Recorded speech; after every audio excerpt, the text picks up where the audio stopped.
বাঁকুড়া জেলার ইন্দাস ব্লকের ভাসনা গ্রামে ডিভিসির ছাড়া জলস্রোতে দামোদর নদীর গর্ভে বিলীন হয়ে যাচ্ছে বিঘার পর বিঘা চাষের জমি। আতঙ্কে এলাকার কৃষকরা। বিভিন্ন দপ্তরে অভিযোগ জানিয়েও সমস্যার সমাধান হয়নি দাবি কৃষকদের। আজ বিষ্ণুপুরের মহকুমা শাসক, ইন্দাস ব্লকের বিডিও এবং সেচ দপ্তরের আধিকারিকরা সরজমিনে তদন্ত করলেন ভাঙন এলাকা। মহকুমা শাসক কথা বললেন এলাকার কৃষকদের সাথে, শুনলেন তাদের সমস্যার কথা, ঘুরে দেখলেন নদী ভাঙন। কৃষকদের প্রতিশ্রুতি দিলেন যত দ্রুত সম্ভব এই ভাঙন রোধ করার জন্য। সেচ দপ্তরের পক্ষ থেকে নদীর পার বাঁধানোর, যাতে করে কৃষকদের কোনো রকম সমস্যা না হয় সেদিকে নজর রাখছে প্রশাসন। বন্যার পরিস্থিতি হচ্ছে, তার মধ্যে আমাদের ইন্দাস ব্লকও ক্ষতিগ্রস্ত বিভিন্নভাবে। তার মধ্যে আমাদের এই রোল জিপির আন্ডারে যে ভাসনা গ্রাম, সেটি একদম নদীর তীরবর্তী একটি গ্রাম এবং দামোদর তার পাশ দিয়ে বয়ে গেছে।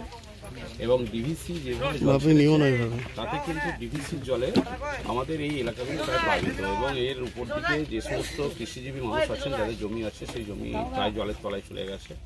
এই মুহূর্তে আমাদের সঙ্গে এসেছিলেন আমাদের বিষ্ণুপুর মহকুমার সম্মানীয় এসডি সাহেব, সঙ্গে আমাদের বিডিও সাহেব ছিলেন, আমাদের এখানে সমস্ত জনপ্রতিনিধিরা আছেন, এলাকার মানুষরা আছে, তাদেরকে নিয়ে, এবং সঙ্গে ডিভিসির মানে আমাদের যারা এখানকার ইরিগেশন দপ্তরের যারা ইঞ্জিনিয়ার, তারাও এসেছিলেন। একটা মোটামুটি মাস্টার প্ল্যান নেওয়া হয়েছে, সেটা এস্টিমেট করে পাঠানো হবে জেলা শাসকের মাধ্যমে দিয়ে রাজ্য সরকারের কাছে, এবং সেটি খুব দ্রুত কাজ করার জন্য আমাদের আবেদন নিবেদন থাকছে সর্বস্তরে।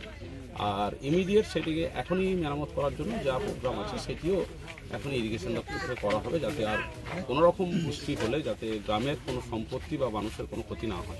এলাকার কৃষকরা দাবি করছেন যে দামোদর নদীগর্ভ থেকে অবৈধভাবে বালি উত্তোলন করা হয়, যার জেরে গভীরতা বেড়েছে, নদীর স্রোত বেড়েছে, যার ফলে এই ভাঙন তৈরি হচ্ছে।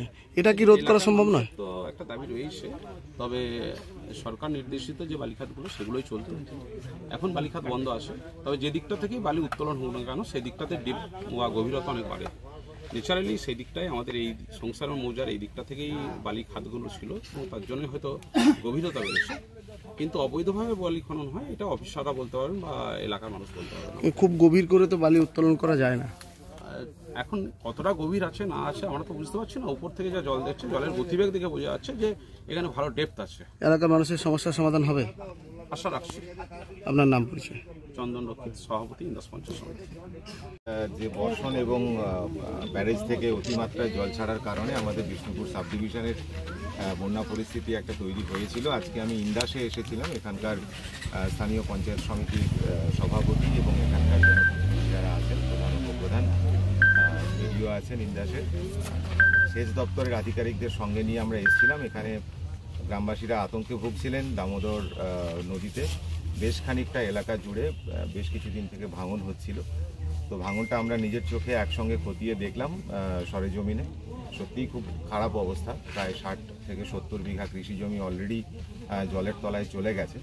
তো যাতে করে আগামী দিনে আরও ক্ষতিগ্রস্ত না হন কৃষকরা বা এখানকার স্থানীয় মানুষরা, আমরা জল নেমে গেলেই এখানে সেচ দপ্তরের সঙ্গে কথা হয়েছে, কিছু প্যালিয়েটিভ ওয়ার্ক আমরা প্রথমে করব, যাতে করে আর নতুন করে ভাঙনটাকে যতটা সম্ভব ঠেকানো যায়। আর পার্মানেন্ট নেচারের যে কাজ আছে, স্পার তৈরির কাজ, বোল্ডার পিচিং, এই প্রপোজালসগুলো আমরা এখানে দেখলাম ফিল্ডে। এগুলো আমরা পাঠাবো জেলা শাসকের মাধ্যমে সরকারের কাছে। তারপরে আমরা চেষ্টা করব যত দ্রুত সম্ভব এই কাজগুলোকে করে ফেলা যায় এবং গ্রামবাসীদেরকে বাঁচানো যায়। মানে নদীর পাশ দিয়ে বেশ বড় রাস্তা ছিল, আমরা নিজেরা দেখলাম যে সেগুলো অলরেডি জলের তলায় চলে গেছে। খুব বিপজ্জনকভাবে কিছু ফাটল আমরা দেখলাম, সেগুলো যাতে খুব দ্রুত কিছু কাজ আমরা করতে পারি, সেচ দপ্তরকে সঙ্গে নিয়ে আমরা দেখছি। Thank you sir. সমস্যা বলতে আমাদের নদীর ধারে যে জমি এবং পাশে গ্রামটি আছে, প্রতি বছর ভাঙনে ভেঙে ভেঙে চলে যাচ্ছে হাজার হাজার বিঘে জমি।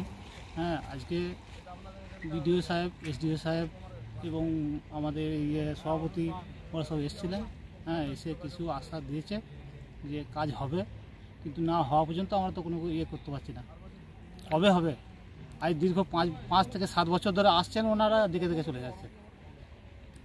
এখন আপনারা কি চাইছেন?